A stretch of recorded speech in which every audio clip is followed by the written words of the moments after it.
Hello students, welcome back to the channel concepts of commerce. आज के video में हम सॉल्व करेंगे एक numerical question from traditional approach of capital structure. हमें यहाँ पर गिवन है various combinations of debt and equity, जैसे कि first combination says 0% debt and 100% equity the firm is having. Second combination 10% debt and 90% equity. Third combination 20% debt and 80% equity and so on. हर combination के लिए हमें cost of debt and cost of equity भी given है। As we know, traditional approach of capital structure says कि जैसे जैसे date को आप बढ़ाते जाते हैं अपने कैपिटल स्ट्रक्चर में, cost of equity keeps on increasing. Similarly जैसे जैसे डेट ज़्यादा होता जाता है, एक लेवल के बाद cost of debt also starts rising. So हमें सजेस्ट करना है कंपनी को which of the following alternatives given is the best for the company and कौन सा ऑप्टिमल कैपिटल स्ट्रक्चर है। Now let's have a look at the solution.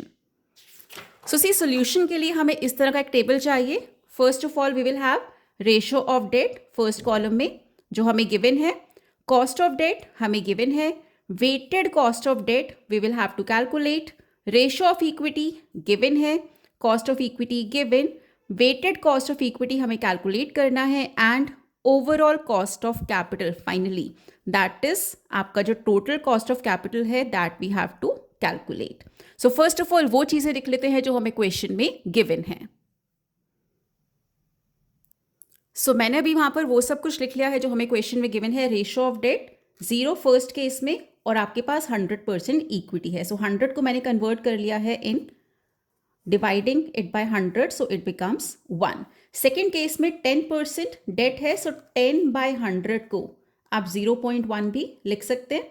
So that I have written. Similarly 20% debt को आप 0.2 लिख सकते हैं। Conversion कैसे कर रहे हैं हम? 10% अगर डेट है, so 0 0 cancel, 1/10 we can also write as 0.1। So ऐसे हमने हर केस में कर लिया है for ratio of debt and equity.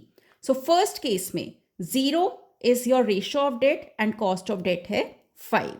Weighted cost of date कैसे निकालना है? 0 into 5 that is 0। Second case में रेशियो ऑफ डेट 0.1 है, cost of debt is 5।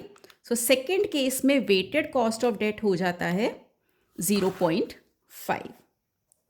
Third case 0.2 into 5। सो ऐसे ही हमें करते जाना है। आपको लेना है रेशियो ऑफ डेट, मल्टीप्लाई करना है उसे कॉस्ट ऑफ डेट से and you will get weighted cost of debt. आगे के केसेस लिख लेते हैं। 0.3 into 5.5। Step by step I am solving here, you can also do along with me so that कोई कंफ्यूजन नहीं रहे। Next case 0.4 into 6, 2.4। After that 0.5 into 7, 3.5। Next we have 0.6 into 8, that is 4.8. Now coming to weighted cost of equity, different pen मैंने use किया है so that we can make a difference, confusion ना हो हमें यहाँ पर। so first case 1 into 12, very simple, ये तो सीधा सीधा 12 लिख देते हैं। 0.9 into 12, 10.8. Next is 0.8 into, we have now 12.5 is equal to 10. 0.7 into 13, 9.1. 0.6 into 14, 8.4. 0.5 into 15, 7.5. Lastly 0.4 into 17 is equal to 6.8. अभी हमारे पास वेटेड कॉस्ट ऑफ डेट भी आ गया, वेटेड कॉस्ट ऑफ इक्विटी भी आ गया। Now we have to calculate overall cost of capital. वो आप कैसे निकालेंगे?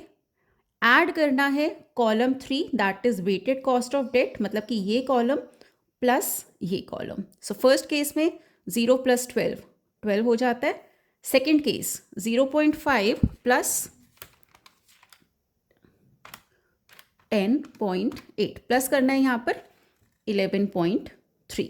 थर्ड केस 1 + 10, सिंपल हो गया ये तो, 11 लिख देते हैं। Next case 1.65 plus 9.1, 10.75। सो इसके बाद करते हैं 2.4 प्लस 8.4 10.8। एक बार इसको फिर से करके देखते हैं। I think I was getting it something, no it is fine, 10.75 ठीक है। या next is your cost of debt है 3.5 प्लस 7.5। जस्ट थोड़ा सा ध्यान रखना है किसी और कॉलम को ऐड नहीं कर लेना, राइट? इसलिए मैं यहाँ पर टिक करते हुए चल रही हूँ। 4.8 plus 6.8 is equal to 11.6। So clearly आप यहाँ पर देख सकते हैं कि सबसे कम कॉस्ट ऑफ कैपिटल कंपनी को कब पड़ता है?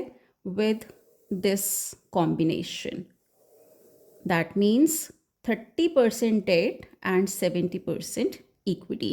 So this we can say is the optimal capital structure. So this question is solved here. That was all for this video. I hope you liked the video. If you did, please like, share and comment. Do subscribe to the channel. Stay tuned in for the next video that will be posted 7 p.m. tomorrow. Till then, keep learning, keep growing. Have a nice day.